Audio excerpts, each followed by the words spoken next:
Welcome to Talking Kootenay Books. My name is Keith Powell, and with us today is Janice Strong. Janice is a well-known author and adventure writer here in the Kootenays. Welcome, Janice. Great to have you here today. Thank you, Keith. So I'm holding in my hand your very first edition of Mountain Footsteps, and I notice it's definitely well worn. I think it's been in your backpack for more than a few trips. So I understand that this is your first edition. Yes. You since have published 2 other editions, so you've got 3 editions of Mountain Footsteps. How many hikes have you profiled in your books over the years? Oh, I'd say probably 150. Some are deleted, some are new hikes, and they keep changing all the time. So Janice, you must have gotten to know a lot of people through your hiking. Is that correct? Oh yes, a lot of people come up to me even on the trail and say, "You're the Janice Strong? Would you sign my hiking book?" And that happens all the time. I'm always astounded at that. So 150 hikes, you say, over the years. So you actually research every single hike yourself? Yes, I do, yeah. Okay, so why is that so important to you? I've read many guidebooks, and a lot of them are so vague and so, you know, the guys never hiked there, and you really can't find the trailhead when you do buy the book and go to find it. So I wanted my hiking book to be useful for people that don't hike. They could take it as a beginner and go out there and get there.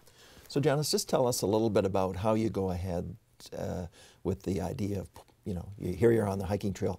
Well, you know, what kind of information are you taking in so that you can transfer it to the page? We take the trailhead information. We measure every single fork in the road that's a reasonable fork. Mark turn left, turn right at 47 kilometers, and then go up to the trailhead. What the condition of the trailhead is, whether you're parked beside a creek or whether you're parked in the deep forest, that kind of thing, so people know that they're approximately there. And then along the trail, I work on distance. So we're using a GPS mostly now for distance and elevation.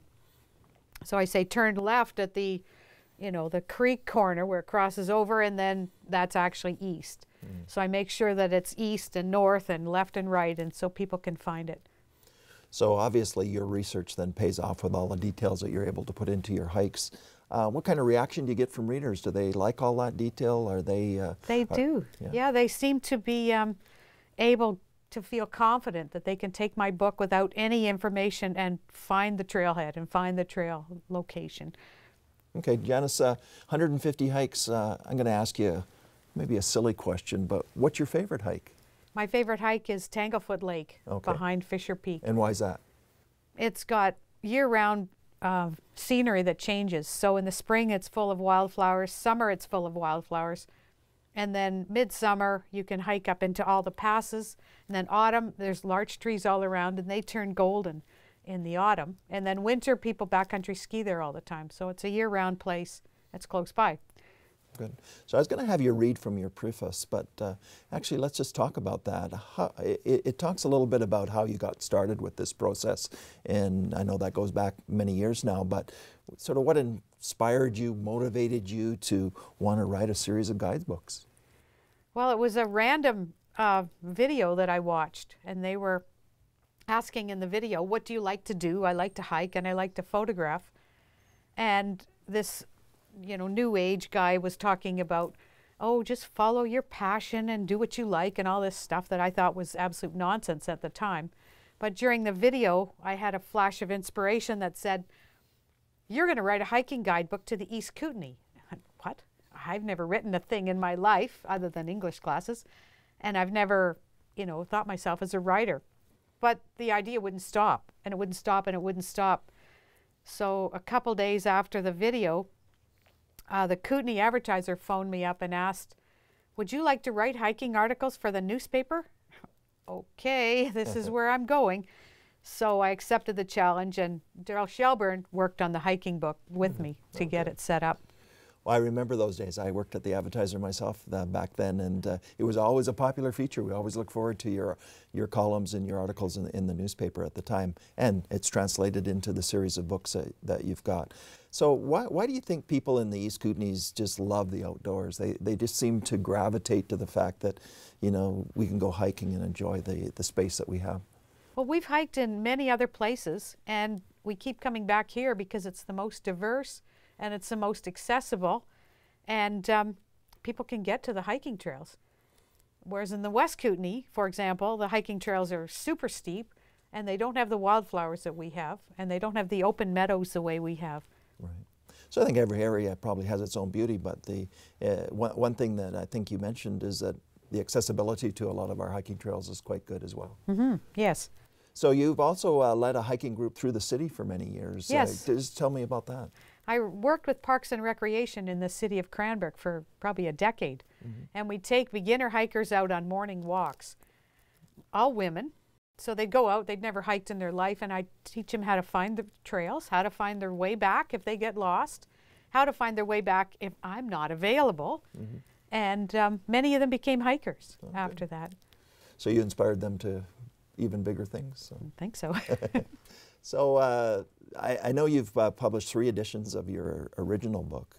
I understand that you've spent last summer, last fall, researching and updating a new edition. What was that experience like? Well, I felt like I was chained to the computer after Mm-hmm. the hiking was over. Mm-hmm. The hiking's the fun part, and then it's all the cross-checking, rechecking, re-editing. As you know, with writing a book, it takes a lot of effort. Yeah, for sure. It's a big commitment. It is. So who's your publisher? Rocky Mountain Books. Okay. And they're working on putting the new edition together right now, and I understand it's going to be a little ways down the road before we see that. But I think there's anticipation for your book, so I think people are looking forward to that. Can you just give us a little bit of a glimpse into the 4th edition? Well, the fourth edition, I've worked on more expanded short and easy hikes around the valley bottoms, the Columbia Valley hikes, a lot of the hikes around Cranbrook and Kimberley, as well as several new alpine hikes. Okay, well, we look forward to that. So, Janice, it's been great to have you here today and talking about your book. So the book is? It's Mountain Footsteps. Mountain Footsteps in 3 editions. 3 editions. And if people want a copy, they basically have to go to a used bookstore, is that correct? That's right. The 3rd edition is out of print now, which is this one. Right. Well, that's a testimony to a good book. So the book is Mountain Footsteps. The author, writer is Janice Strong. Thank you, Janice, for being our guest today. Thank you, Keith. So this has been Talking Kootenay Books, and my name is Keith Powell.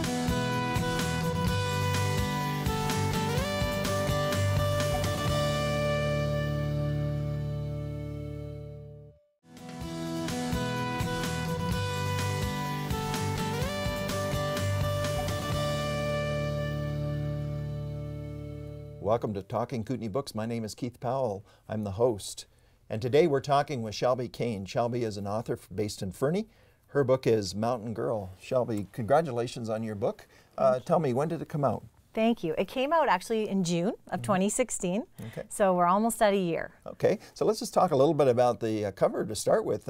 It presents really well, outstanding artwork. Can you just tell me a little bit about that? Thank you so much. Yeah, so the cover was actually a wonderful idea from my publishers, Ulican Books in Fernie.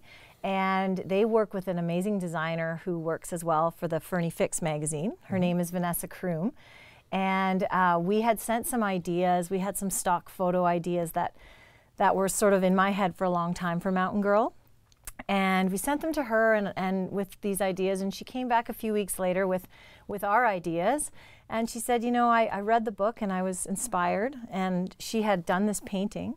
And she sent it along with the text on it, and as soon as we saw it, I fell in love with it immediately and was just so proud to have her painting on my cover. So it worked great. So let's also just talk about the book as well. So just describe the sort of the plot for us. Absolutely. So the story of Mountain Girl is about a young girl. Her name's Chrissy Matthews. She's 17 years old, and she is out for a run one day. She grew up in a town very much like Fernie. And she's out for a run in the trails up in the mountains, and she's kidnapped by a man who's about 21, and he's been living up in the mountains for a long time in a cabin. And he's over the years realized that he's lonely and he loves living in the mountains, but he would love to have someone up there with him. So he takes Chrissy, and sort of everything unravels from there. Okay. Don't want to give away I too know. too much of the plot, but let's just examine the fact that I think the terminology is Stockholm Syndrome. Yes. So just to maybe briefly describe that for us. Absolutely. So Stockholm Syndrome is a condition where somebody who's been abducted or is held captive actually begins to develop what they feel are very authentic feelings for this person. And usually it's done where the person that's abducted, their life is at risk, and the person that's taken them shows them a bit of kindness, and eventually these feelings kind of develop where they feel like they really are in love with that person. And the term Stockholm Syndrome was from an incident that happened in Stockholm, Sweden, where a bank was robbed and they had held several people captive. And over the course of 2 days, the people that were held captive, a few of the women actually began to have feelings for the people that were holding them in there. And afterwards, the police eventually broke everything up, but a couple of the women tried to defend the men in court, and one of them actually ended up being engaged to one of the men. So that's where that came from. Okay, so from that premise then, what inspired you, what motivated you to write the book? That's a great question. So I was not a writer. When I went to university, I took science, and I was really interested in psychology. So whenever I had an elective, I took a psychology course. And when I was reading about Stockholm Syndrome, I found it just fascinating. So it was always kind of stuck in my head. And then when I decided to write a book, and then kind of Mountain Girl came up for me, I knew that I wanted to explore that a little further. Okay. So that idea of the Stockholm Syndrome was definitely what the whole book was based on. Okay. So you put together your first book. Let's talk about the writing experience. How do you approach that? How do you go about writing? Any philosophy or tips there? Yes. Well, I don't know if I'd give anybody any tips, but I definitely had a philosophy when I first started. So I had never really tried any writing until I got my Bachelor of Science, and then when I was had my first daughter, I was home, and I love Oprah Winfrey, so I was watching several of her episodes, and she had a lot of authors on who I really admired, and I thought, you know, I want to try that. It just was something that once I thought of the idea, I couldn't shake it. So I just sat down and thought about what my story was going to be, and I started writing. In hindsight, an outline would have been handy, but at the time I didn't know a lot about writing, and I actually Googled how to write a book, and I kind of went from there. And the course for me, it did take many years. From that day, the first word I wrote, to holding Mountain Girl in my hand was 7 years. Okay. So I learned a lot over those 7 years. So did you actually take any courses? Did you actually have a mentor? I did have a mentor. So I wrote the first draft, and then I kind of brought it out to people. And in that time, I was living in Calgary at that time, and I moved back to Fernie. And when I moved to Fernie, I got to meet Angie Abdu. And she's just a wonderful support for writers all over Canada, and specifically local writers. So she read the book for me, and the manuscript, and gave me some great ideas. And then she was teaching a course at College of the Rockies, a manuscript course, and she suggested I take the course, and that was the best thing that I could have done, because I learned so much. I ripped the whole book apart, actually changed the order it was written sequentially, and I changed that and did a lot of things that I think make it a better book. So you think Angie helped you make it into the book it is today? Absolutely, for sure. She was a wonderful mentor and person that I could call and ask questions, and just a great cheerleader for everything. Good. Shelby, you have a local publisher, Ulican Books out of Fernie, that has published your book. Can you just describe what the relationship is between a writer like yourself and a publisher like Ulican? Ulican, and I think local publishers are such a valuable thing for us to have, so I hope they stay around. In my case, I did originally send my manuscript to agents. I had an agent, and he sent it out to the Big Five in Canada, the biggest publishers, and I got the most beautiful rejection letters. They were wonderful, but I, just didn't quite make a connection with anybody. Right. And I was speaking actually at one of the local pubs with a few of my friends, and Randall McNair, who is the head of Ulican Books, was there and got talking. He said, "Yeah, I'll read that." And actually, Angie suggested to him that he read it, and And I think that personal connection that we had, it really helped out, and he published it for me. Good. So you're a really busy person. I understand you perform in a band. I do, yes. You have a family. How do you fit all your writing, and how does that fit into your schedule? Yeah, that's a great question. I ask myself a lot. I'm very lucky, actually. My girls now are in school. So during the day, I write for a couple magazines. I write for Fernie Fix magazine and Kootenay Mountain Culture. And actually there's a new magazine coming out called Kootenay Living. So I'm writing for that. So during the day I do that kind of writing.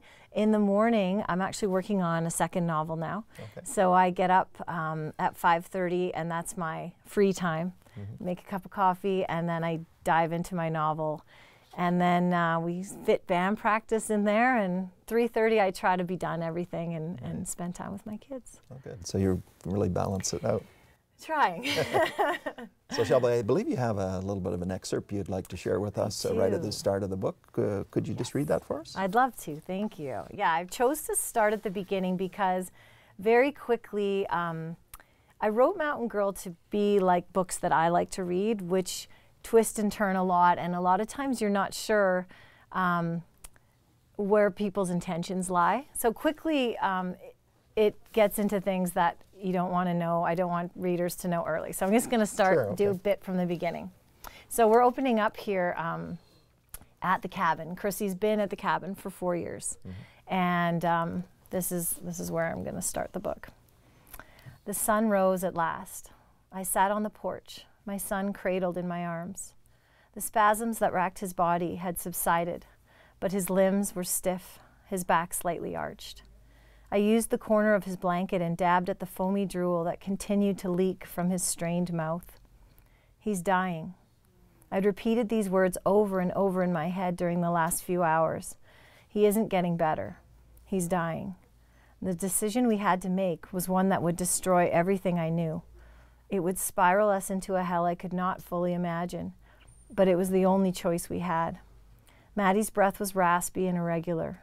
Even in the cold morning air, his skin was unbelievably hot, as though he would melt right into me. I tried not to hold him too tightly. I heard the frantic movements of my husband in the cabin, packing a few supplies we would need for the trip. We reached the unbearable decision in the night, the world beyond the cabin door inky black, never more distant. We would wait until first light. It would be safer for all of us. The river raged down in the valley below and would be impossible to cross in the dark. So I sat on the porch, trapped once again, and waited for morning to come, waited for the chance to save my son and destroy his father. So I have to say, a pretty dramatic start to your book. So it does draw you in to find out what how the story develops. So that's good. Very interesting interesting read. So you made mention of the fact that you've got a new project on the go. Do you want to talk about that at all? Or? Sure, yeah. My new project is, again, a novel. It's a thriller. It's called In the Devil Trees. And the gist of that story is, again, it's about a very strong female protagonist who has maybe some moral ambiguity. She was brought across, trafficked across from Mexico into the U.S. when she was a young child, and now she's 25. The book opens where she's 25 and she's a police officer, but she has a lot of ties to the good and the bad side of the problem, and sort of her story. So when do we anticipate that? I am hoping my deadline to finish, I'm almost finished, is the end of June, and then I'm going to start shopping it out after that. Well, great. Well, thank you very much for being our guest today on Talking Kootenay Books. We really appreciate it. So, Shelby Cain, the book is Mountain Girl. Mountain Girl. And thank you again for being our guest. Thank you so much, Keith. So this is Talking Kootenay Books, and my name is Keith Powell.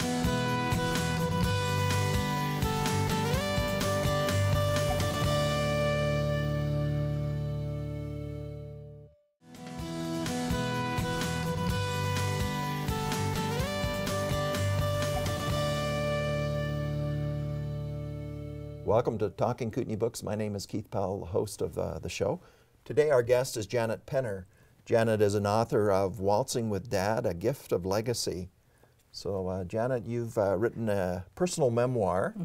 It came out in 2013, and I noticed that you refer to yourself as a northern girl a number of times. Can you just explain that? I do refer to myself as a northern girl, and the reason I do that is because I was born in northern Ontario, and also because our family lived in the wilderness, even above northern Timmins, Ontario, for many years. And then my brothers and I had to go to school in the wintertime by dog sled. And so that kind of is the beginning of the book. I see. So this is the first opportunity I've had to interview someone that's written a personal memoir. And so tell me the motivation behind putting together a personal memoir. Well, the motivation was actually the memories that kept popping up in my head. And I thought, you know what, if I write them down, maybe I can put them to rest, so to speak. And so that's what I did. All these memories that I had, I turned them into a book, and it took me 20 years, mind you, but I got it done. I see. So persistence paid off. Yes. Okay, so you were writing your book over a long period of time. What advice would you have to others that maybe would like to record their family history, do a personal memoir themselves? Any suggestions? Well, yes. Please don't wait too long. Right. You know, I started this when I was a lot younger, and my memory was better. And if you ever get in the mood of writing something down, you feel that story inside of you, don't stop, even if you have to cook supper or something. I just encourage people, because you get a feel for the work, and when you feel like that, you just keep writing. Right. And it'll get done. Okay, good. So again, persistence pays off. And as you're writing your memoir, how are you drawing on these memories? How do you remember everything? Do you keep notes? Did you keep a journal? When I was younger, I had an amazing memory. And so I did my writing in my memory. And then I would go over it, delete what I want, and then when I actually sat down to write, it just poured out of me. I see. Because it really happened. Right. And I didn't have to be thinking about making something up. It just happened, and it came out of me. Okay. So a pretty natural process It then. was. Yeah. So Janice, you have an excerpt that you'd like to share with us from the book. Would you mind just reading a paragraph or two? Yeah, okay. So like I said, we went to school in the wintertime by dog sled. And it says here, as winter set in, the dogs would soon earn their keep. The school we had to attend to was a 6-mile round trip. The dogs were harnessed and hooked up to a good-sized dog sled that easily held 3 kids in front. There were 3 kids in front, with my oldest brother Doug standing on the runners at the back doing the mushing. After 1 mile, he would stop at a house where an old man by the name of Johnny Catarillo lived. There, my brother would add 2 of Johnny's dogs to the team, and we would finish the trip to school. Once at school, the dogs were separated, fed, and watered. Other children also arrived by dog sled, so it was a real chore to separate the dogs to keep them from fighting. Some were kept in a wooden shed, and others were just tied up outside. Being huskies, they didn't seem to mind the cold one bit. Sometimes during class, you would hear a terrible fight starting up outside amongst the dogs, but the older boys would soon have them separated and quietened down. So as you can imagine, huskies have to be fed, and this is how we fed them one winter. One day in the late fall, we discovered a dead horse near the side of the road on our way home from town. I don't know whose horse it was or why it died. Dad and the boys would make repeated trips back to where the dead horse was, and they would bring home huge hunks of horse meat. The meat was then tied with ropes and hung from the ceiling of our woodshed. This is what the dogs were to be fed for 1 whole winter. Since the temperatures would drop to -40 Fahrenheit and even colder, The dogs were also fed hot oatmeal and cornmeal, and of course, table scraps. So it sounds like you had an interesting relationship with these huskies and the dogs that were part of the family almost. You made sure that they were looked after. But so this was on Northern Ontario, was it? Yes. Yeah. What happened was my father accepted a job. He was a caretaker of an abandoned gold mine during the war. So all the men went to war, and that's why nobody was at the gold mine. But they wanted to start it up again after the war, and so it needed to be protected, and we got the job. Mm-hmm. So 2013 is when your book came out. What has the reaction been? Friends, relatives? Well, I've been just totally amazed at the reaction of the book. The review that happens over and over again, and just happened not long ago, is people will say they laughed, they cried, and they could not put it down. Mm-hmm. And some people have even read it up to 4 times, which I find very amazing. Mm-hmm. I also got 2 libraries got a hold of me and told me that their patrons were reading the book and were they loved it and were touched by it. So that was nice to hear. Always good to get that feedback from your readers. Yeah. So well done, Janet. So let's just wrap this up, and again, I just want to go back and visit the concept of a memoir. Why do you think people need to take the time to write down their sort of personal history or their memoirs? Well, I feel that each person, every person, has a story in them. Mm-hmm. And if you don't get that story out, it's going to be long gone. Nobody's going to do it for you. Right. And so I just feel it's important. I like reading memoirs. Mm-hmm. And there are other people that like that too. So please write it. Right. Well, thank you, Janet. We appreciate you being a guest on Talking Kootenay Books. So again, just the book is? It's called Waltzing with Dad. Good. And thank you again for being our guest. Thanks for having me. So this has been Talking Kootenay Books. My name is Keith Powell.